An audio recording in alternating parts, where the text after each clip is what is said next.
Welcome back, guys. This is Automotive Anonymous, and that's the all-new Chevy Bolt EUV. That stands for Electric Utility Vehicle, meaning it's a little bit bigger than the regular Chevy Bolt. It's fast, it's affordable, it's fun, it has a bunch of tech and safety features, and today I'm going to show you all of it so that you can decide, what do you do with the Chevy Bolt EUV? Do you buy one? Do you leave it at the lot? Do you look at the competition? Well, we're going to do a walk around, go through the specs, initial driving impressions, 0 to 60 with the GPS, and then my final thoughts of this specific Ghost Gray Metallic Chevy Bolt to help you decide. And big thanks to the Twin Falls Chevy for letting me borrow it for the day. I'll link them in the description below. Let's dive right in with this review. I have to be honest with you guys, there's some good news and there's some bad news about the Bolt EUV for 2023. I'm of course going to start with the good news, which is there are 4 trim levels of this vehicle. There's the LT, which starts at about $28,000 before destination, then the LT Redline, then the Premier, such as this, and then the Premier Redline. So this Premier, being the third of the 4 trim levels, starts at about $33,000, a little bit more after destination. But what you see is what you get, because this one doesn't have any extra goodies, and it's completely loaded for that price tag, in my opinion. Now on to the bad news. Chevy has already announced that they're canceling the Bolt and the Bolt EUV after this year. So this one has only had a 2-year production run.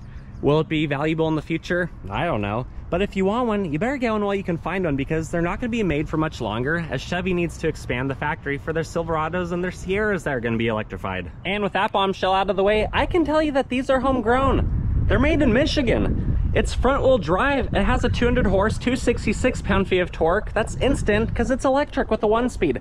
That much torque means that this thing does rolling burnouts below about 30 miles per hour. And the 0 to 60 you're going to see in a few minutes is actually really fast for this type of vehicle and this price point. It has a total range of about 247 miles. That's with a 65 kilowatt hour battery pack, which is actually a pretty big pack for this pretty small car. If you have a level 2 charger, like what you'd plug into a 220 or a 240 volt outlet, that's like what your dryer runs off of, or if you have an electrician professionally install one in the garage, this thing can do a full charge in about 7.5 hours, which is a pretty average time for an EV. But if you don't have a level 2 charger, you have to go level 1 with a 3-prong household style outlet out of 110 or 120 volt. Man, that's going to take a while, because you only get about 4 miles per hour with one of those, so you might be sitting there for a couple days to do a full charge. These are extremely impressive for their size, at about 14 feet long with an 8.3 foot wheelbase. You can see the wheels are right on the corners of the car, meaning it's going to be stable on the road. It's about 5.8 feet wide, 5 feet tall, 5.5 inches of ground clearance. That's a lot of 5s. It also weighs about 3,700 pounds, so it's pretty heavy for only being 14 feet long, which is typical EV fashion with the big battery, 65 kilowatt hour. And you should know that the payload capacity is only 873 pounds. That means you can only fit 873 pounds worth of people or stuff, so pick carefully what are you going to put in your Bolt EUV. The last thing to mention out here is the energy door to charge your car is on the front driver's side fender. Easy to open, easy to close. You have a Michelin Energy Saver all-season tire. That's a 215/50/17. It looks really good in person. And then this is your key to lock, unlock, remote start, and call for help. Otherwise, leave that thing in your pocket, because you have proximity key features to lock and unlock the vehicle.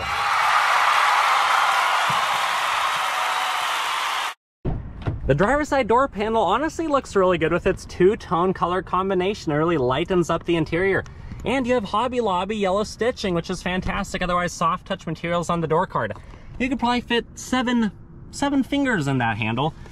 Switches, buttons, all the things you'd expect on a Chevy. A name speaker, bottle holder, which is probably big enough for a 32-ounce Slurpee, and then a little bit of extra storage that's hidden away in the door pocket. Otherwise, nothing really on the door sill. You get a hump, you get cloth mats, rubberized pedals, and you can actually see the steering shaft that turns with the wheel. Hood release. Lighting, ventilation, more lighting, and then ventilated, really nice 2-tone seats to have more Hobby Lobby yellow stitching that follows. Sitting inside the Bolt is honestly a really nice place to be. It's very human-centric, it feels good, and it feels more spacious than you might expect for this type of vehicle. I'm going to fire it right up with the push-button start. It's nice that Chevy gives you basic layouts and controls for how you operate this vehicle. It's a heated leather-wrapped wheel, feels really good. You have your adaptive cruise settings on the left with your regen braking paddle shifter. You have voice and volume on the right. It controls the center display. The horn sounds pretty good.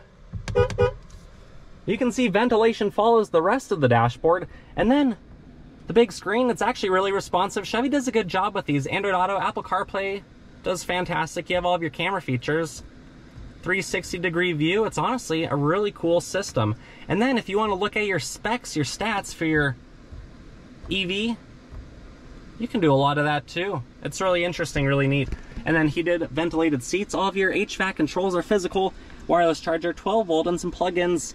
You have your sport mode, your traction control, and more safety features. This is how you go through the gears. If you want to do one pedal driving, to where you don't have to have your foot on the brake when you're at a stoplight or when you don't want to move, just push that. Otherwise, electronic parking brake, a couple cup holders, and actually a pretty deep but narrow storage compartment in the center console. Up top you have the digital display, OnStar features, and basic lighting. Let's turn it off. Let's hop in the back and see how we fit behind ourselves in the Bolt EUV. The back door panel on the driver's side follows the same theme, the same Hobby Lobby stitching, and it's really nice. They really did a good job with this layout. It looks comfortable and easy to clean. Otherwise, this is the 40 split, easy to do up and down. And then sitting behind herself, I'm 5'11", and I actually have a bunch of room, more than a hand's length in front of me. I am a little bit disgruntled though that I don't have a map pocket, so you can't be a backseat driver if you're behind the real driver. Otherwise, some plugins, a couple cup holders in the armrest. I do wish Chevy would turn that 90 degrees so you could fit your arm and your cup holders and your neighbor's arm. Otherwise, it's not too bad back here, but there is a little bit less headroom than I get up front. Anyways, let's hop out and I'll show you the hatch. The hatch is not a power lift gate, so the best two ways that I have found to get into your cargo area is either climb through the back seat or just push the button that's underneath the lift gate right here. About 16 cubic feet is what you get, but if you drop the seats, you have 57, which is actually pretty substantial. Otherwise, you have some LED lighting on the driver's side, you have your chargers, and then you have a little bit more room underneath the floorboard. But there's no spare tire, and I don't see a fix-a-flat kit, so you might want to buy one of those. Otherwise, we're going to drop the hatch and move on to the passenger side. Nothing new on the passenger side rear door panel, but they look really nice. Chevy really did a good job with that. Nothing on the door sill. This is where your backseat driver goes, and then this is the 60 split. Proximity key features for whoever's riding shotgun. Otherwise, basically the same door panel as the driver, minus a few of the extra controls. You get the little bit of a hump for the door sill. Manually adjusted seats, although our backpack's safe, comfortable, and just chilling with the ventilated seats. You have a little bit of extra storage down here that can be accessed through either side of the front, and then a non-locking glove box with no plugins, but it's adequately sized. Let's come around to the front, pop the hood, and show you what that 200 horsepower little electric motor actually looks like. Under the hood, there's a lot of electronic components under here. As you'd imagine a C with 200 horse, 266 pound-feet of torque, it definitely looks a lot different than an internal combustion engine. But you have all of your reservoirs up top. Your battery, because EVs still have to have a battery, and then there's just a lot of space, so if a technician ever had to work under here, I would assume it would be fairly easy for them, knowing what they're doing. But honestly, I wish Chevy engineered this a little bit differently to give you a frunk. There's a lot of extra room under here, and I'm sure they could have fit something. Otherwise, let's drop the hood. Time for my favorite part. We're gonna time travel and teleport to one of my favorite roads together so I can show you how it drives and how fast it is, and then we'll meet back here for my final thoughts.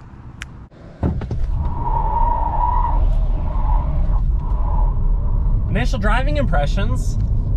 It's really fun. It's an EV, it's front wheel drive, it has 200 horse, 266 pound-feet of torque, and as you just saw, it easily smokes the tires when you're in sport mode with the traction control off. But if you're not going to drive in that fashion, how does it handle the road in general? Visibility is really good, being a Chevy product. And you can fit adults back there, which is really nice. Let's do one more of those accelerations from a roll. Because it's electric torque, it feels a lot faster than the speedo actually shows. It's instant, you don't have to spool up, build RPM, it just goes. These are really fun, 14 feet long, but about 3,700 pounds. So it's a very heavy 14 footer. But even though you're not gonna be throwing it around a corner, it doesn't handle sharp, aggressive turns very well. It feels planted on the road, 5.5 inches of ground clearance, fairly heavy, with a lot of weight over the front wheels. means it's probably going to be pretty good in snow, especially with all-season tires. The speakers sound pretty decent. The insulation as well. You can see the trees are dancing around. There's a little bit of wind out today. But the interior quietness of the cabin is a pretty good selling point. Otherwise, it feels really comfortable in here. I'm having a good time. There's enough little storage cubbies that you can pack quite a bit for being the small footprint that this is. I'm going to show you 0 to 60 in just a little bit, and that's going to be pretty exciting. You'll get to see another one of those front-wheel drive burnouts. But overall, it's a really good vehicle. I like it quite a bit, a lot more than I thought I would. For being about $32,000 the way this one's configured before destination, it's honestly one of the funnest Chevys you're going to ever drive for $32,000 while being extremely economical. And it has a bunch of safety features: heads-up display, blind spot monitoring, all the adaptive cruise control settings. You can even get Super Cruise on certain variations of this, which is really impressive. I honestly think Chevy knocked it out of the park for 32 grand. I think it's a good value. What are your thoughts though? Comment them below. Otherwise, I'm gonna go to the private road, pull out the GPS, and see just how fast the Bolt EUV actually is.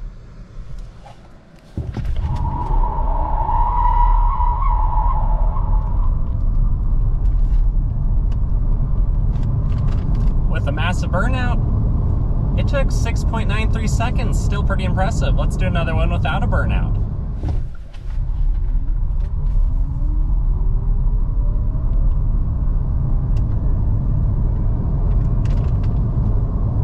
Not as fun, and about the same time actually, 7.06 true seconds.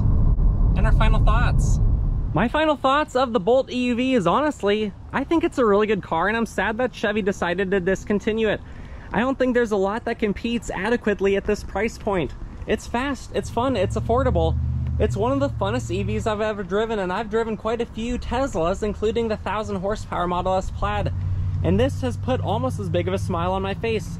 You don't often get front-wheel drive torque steer, get about 100 miles per gallon equivalent, and be able to do it on a budget while hauling full-size people, full-size stuff, and just being a compact design in general. Smaller, lighter weight vehicles handle better on the road. They feel sportier, and I honestly really like the Bolt a lot more than I thought I did.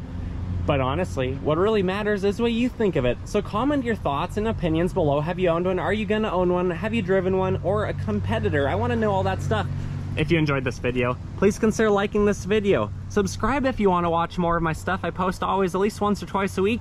And if you want to check out this one or the great inventory of Twin Falls Chevy, I'll link it below. Otherwise, you have an awesome rest of your day. Take care.